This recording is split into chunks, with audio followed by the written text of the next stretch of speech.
Halo YouTube, ketemu lagi bareng gue PJ. Di video kali ini gue mau unboxing dan review sebuah set-top box yang berbasis Android TV.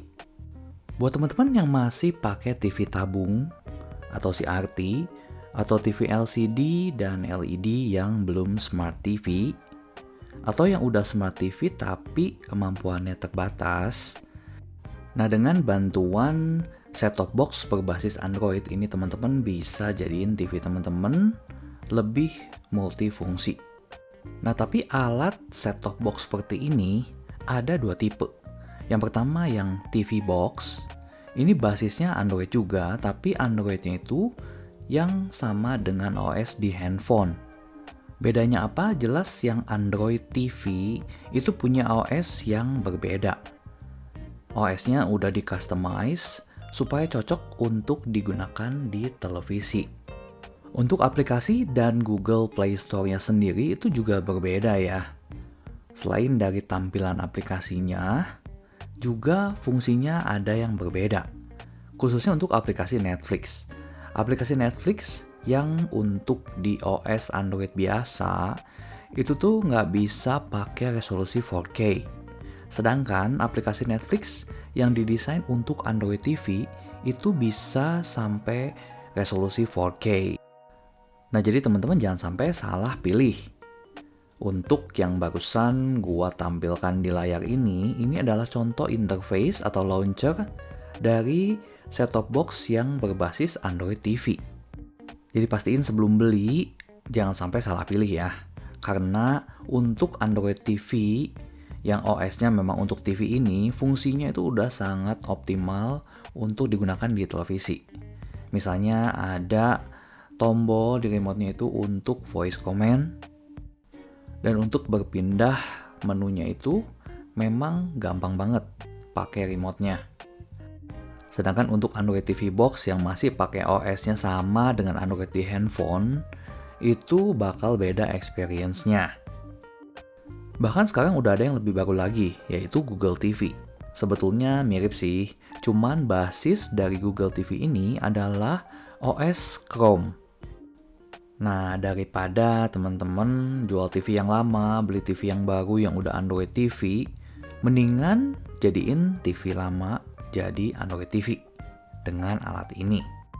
Untuk set-top box yang akan gue bahas kali ini adalah dari Akari. Ini adalah set-top box standar dari XL Home. Jadi ini set-top box memang teman-teman nggak bisa beli dalam kondisi baru. Semuanya dalam kondisi bekas. Ini dia untuk spesifikasi lengkapnya. Kalau mau baca teman-teman bisa pause dulu. Nah, ini biasanya di belakangnya itu ada tulisan Android TV. Kalau yang memang OS-nya pakai Android TV, bukan Android yang handphone biasa. Set-top box ini waktu gue beli harganya menyentuh 400 ribuan. Tapi teman-teman bisa dapet yang lebih murah juga. Mungkin berbeda di kondisi dan kelengkapannya, karena ini kan barang second ya. Jadi pastiin sebelum beli, teman-teman cek dulu penjualnya. Kalau bisa, teman-teman pastiin kelengkapannya dan juga kondisi dari set-top box dan kelengkapannya. Sekarang kita mau lihat ada apa aja di dalam boxnya. Tadi yang pertama kita dapat manual book dan juga kartu garansi. Tapi ya sekali lagi ya, karena ini barang bekas jadi nggak ada garansinya. Oh ya, gue jelasin sedikit tentang speknya. Ini set-top box pakai OS-nya Android TV yang versi 9. Kemudian untuk prosesornya itu pakai pentacore.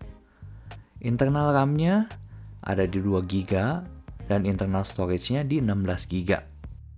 Walaupun RAM-nya cuma 2 GB, tapi selama gue pakai gue nggak pernah ngerasain ini ada lag ya. Jadi semuanya smooth dan lancar. Dan karena gue juga nggak banyak install aplikasi, gue mostly cuman pakai YouTube dan Netflix aja. Jadi storage 16 GB itu buat gue udah cukup banget. Nah, di bawahnya ini ada kelengkapannya. Yang pertama ini ada kabel RCA. Ini biasanya dipakai untuk TV tabung atau TV-TV yang belum punya koneksi HDMI. Yang selanjutnya ini ada power adapternya. Jadi power supply-nya itu terpisah ada di luar set-top box-nya. Ini yang bikin set-top box-nya itu nggak cepat panas, dan juga kalau misalnya rusak, ini tinggal beli adapternya aja tanpa harus servis set-top box-nya. Ini dia untuk remote-nya. Ini desainnya sangat simple ya. Ini waktu gua beli, di dalam box-nya udah dapet kabel HDMI. Untuk bisa pakai resolusi 4K dari set-top box ini wajib pakai kabel HDMI. Sekarang kita mau lihat detail dari set-top box Android TV-nya. Nah, di samping sini ada 2 port USB dan 1 slot untuk micro SD. Jadi STB ini bisa juga berfungsi sebagai multimedia player. Untuk bagian depan ini clean ya, hanya ada LED yang waktu nyala itu warnanya biru dan waktu mati itu warnanya merah. Di belakangnya yang pertama ini ada port untuk power supply, port untuk optical audio, port HDMI, port LAN atau network, dan port untuk kabel RCA. Menurut gua ini cukup lengkap ya, apalagi bentuk STB-nya ini kecil dan tipis banget. Untuk WiFi pastinya udah built-in ya, jadi nggak usah pakai dongle lagi, ini udah bisa langsung akses WiFi. Dan ini dia remote dengan desain minimalisnya. Di sebelah kiri ada tombol power, sebelah kanan ada tombol untuk OK Google, ada directional button, tombol back, tombol home, tombol aplikasi, tombol volume up, volume down, tombol untuk shortcut ke YouTube, Netflix, dan video. Untuk baterainya ini pakai baterai A3 sebanyak 2 pieces.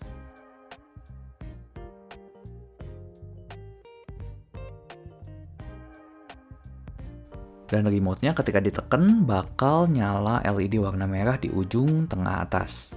Oke, sekarang kita bakal coba nyalain STB-nya. Pertama kali bakal ada pilihan bahasa seperti ini.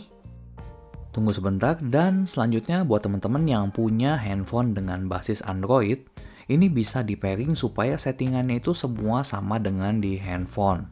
Tinggal ikutin perintah yang ada di layar ini, nanti tinggal tunggu aja, handphone Android-nya bakal pairing dengan Android TV box-nya ini.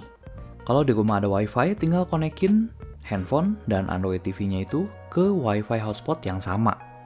Nanti bakal gua jelasin apa aja keuntungannya. Nah, ini teman-teman tinggal tunggu aja sampai prosesnya selesai. Nanti bakal muncul seperti ini. Untuk terms of service ini tinggal di accept aja. Nah, ini ada tulisannya AX512 is powered by Android TV. Dan ini tampilan layar utama atau launcher dari Android TV-nya. Dari total 16GB, kita dapat 12GB free space-nya. Nah, ini sepertinya STB-nya ini udah di-unlock. OS-nya ditambah dengan Real Unix ini.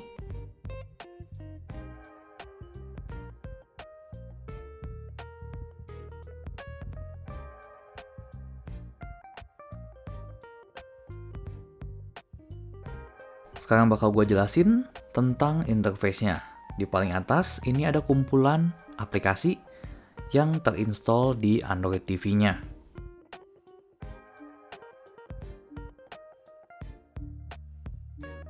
Untuk yang di baris kedua ini kita buka YouTube, Google, Facebook, dan lain-lain itu lewat browser yang namanya Open Browser.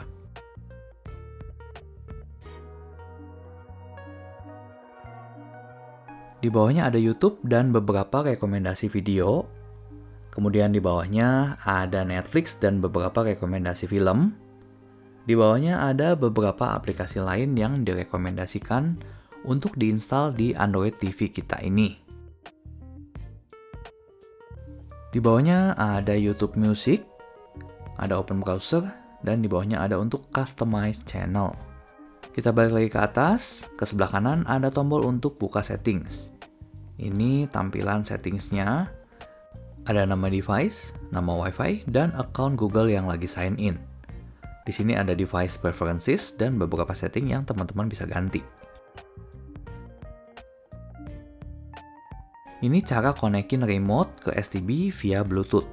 Jadi untuk mengoperasikan remote-nya itu nggak perlu diarahin ke STB-nya. Nah, di bagian bawah di Advanced Settings ini ada Netflix ISN. Nah, ini tuh tandanya Set-top box-nya atau STB-nya udah Netflix certified, jadi punya semacam serial number. Nah, di bagian display settings ini teman-teman bisa rubah resolusi, dan ada beberapa setting lainnya juga.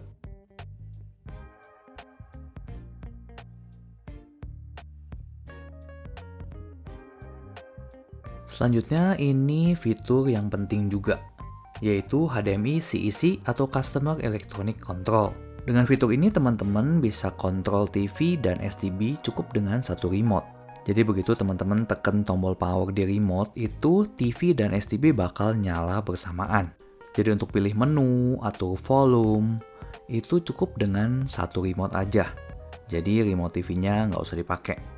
Selanjutnya untuk yang power key definition ini teman-teman bisa ngatur fungsi tombol power tadi, apakah untuk sleep, shutdown, atau restart. Sekarang kita mau coba buka aplikasi YouTube-nya.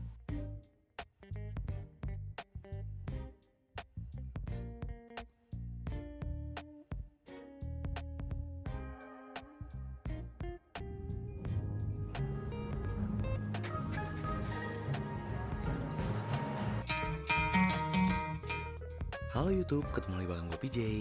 Di video kali ini gue mau bahas tentang lensa Fujinon XF33mm. Untuk scrubbing di timeline atau fast forward, ini bisa pakai directional button yang ada di remote. Selama internetnya cepet, ini scrubbingnya itu hampir nggak ada loading dan smooth banget. Kecuali memang internetnya lagi lemot.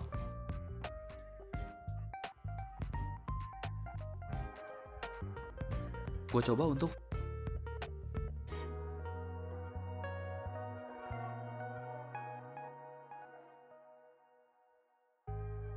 foto objek yang terbuat dari metal dan lagi-lagi. Di samping sebelah kiri ada menu-menu YouTube lainnya.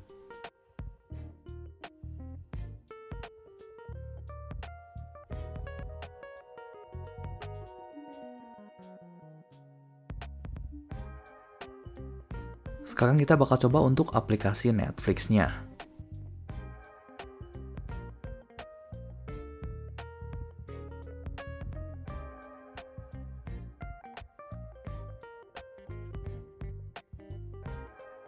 Nah, kalau posisi kursornya kita nggak gerakin, ini bakal muncul preview dari filmnya.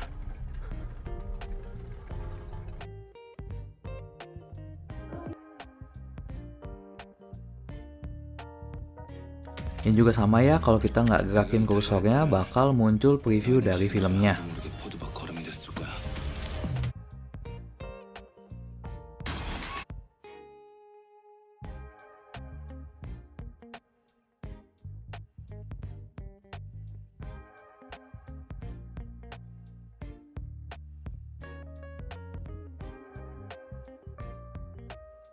사람한테만 공감을 느끼니까.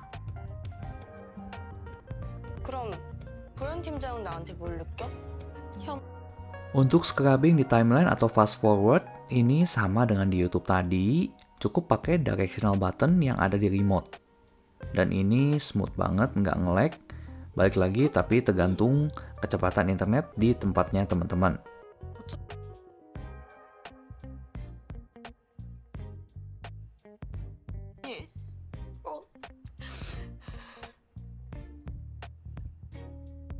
단식할까?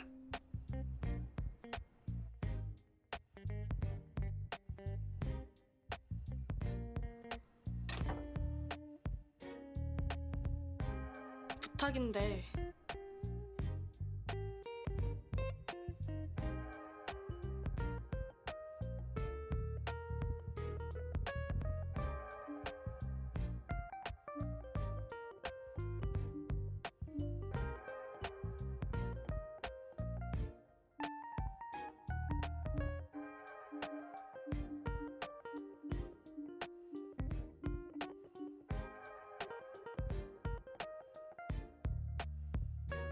Sekarang kita mau coba lihat Google Play Store-nya yang versi Android TV.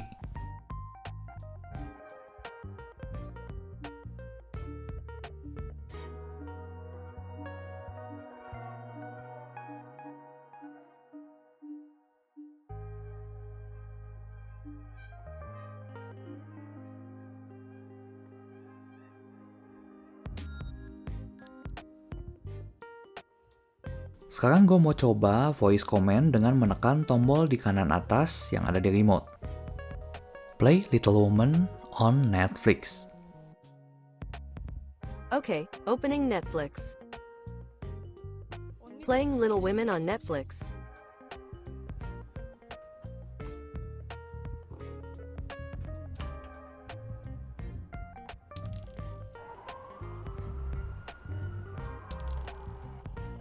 Untuk OS-nya sendiri ini sepertinya ada auto update ya, karena gua nggak ngerasa update, tapi aplikasi YouTube dan Netflix-nya itu ada perubahan di splash screen-nya. Untuk yang YouTube, ini sebelumnya kayak gini animasinya, dan yang baru jadi kayak gini. Dan untuk tampilan menu Netflix juga, tadinya seperti ini, sekarang jadi seperti ini.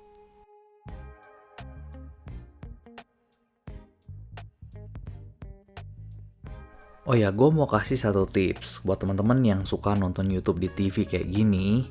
Pasti teman-teman suka ngerasa kesulitan kalau misalnya mau menggunakan fungsi search-nya. Karena kan kalau ngetik pakai remote TV yang minimalis kayak gitu pasti lebih susah ya. Nah ini gue kasih tahu caranya yang lebih gampang, yaitu kita bisa searching di handphone, kemudian kita set untuk play-nya di TV. Syaratnya teman-teman harus konekin TV dan handphonenya di hotspot atau wifi yang sama. Kemudian teman-teman link aplikasi YouTube-nya dan login di username yang sama. Teman-teman pilih video yang mau teman-teman tonton. Kemudian di tengah atas teman-teman klik icon yang ini. Kemudian di bawah di bagian connect to a device teman-teman pilih yang Android TV.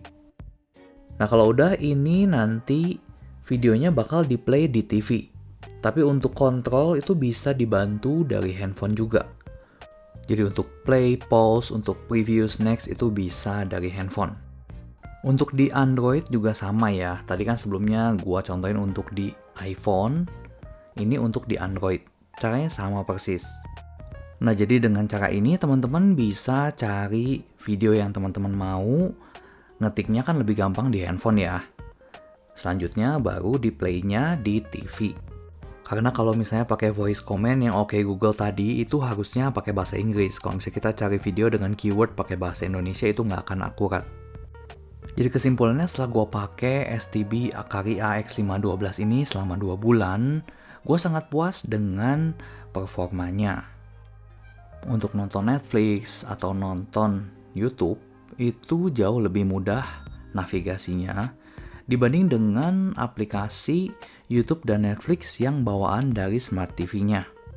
Mungkin karena internal memori dari Smart TV gua ini kecil dan juga mungkin prosesornya lambat. Jadi untuk navigasi itu sangat lemot dan juga kalau misalnya kita udah nonton satu video itu biasa TV-nya bakal restart atau aplikasinya nge-hang. Tapi setelah gue pakai STB Android TV ini semuanya lancar. Jadi gue buat nonton sendiri lebih enjoy. Jadi buat teman-teman yang masih pakai TV keluaran lama, gue lebih rekomen beli STB Android TV dibanding beli TV baru. Karena dana atau cost-nya jauh lebih murah dibanding kita beli TV baru. Apalagi kalau misalnya kita belinya ukurannya sama. Dan juga TV bekas itu kan kalau misalnya udah lama itu udah nggak ada harganya ya. Sayang lah, mendingan pakai TV itu sampai rusak. Tapi kalau teman-teman memang budgetnya nggak terbatas, ya semuanya keputusan di tangan teman-teman. Oke, sampai sini dulu videonya. Semoga informasinya bisa bermanfaat buat teman-teman. Kalau misalnya masih ada pertanyaan, teman-teman bisa tulis di kolom komentar di bawah. Sampai ketemu di video selanjutnya. Thank you, bye-bye.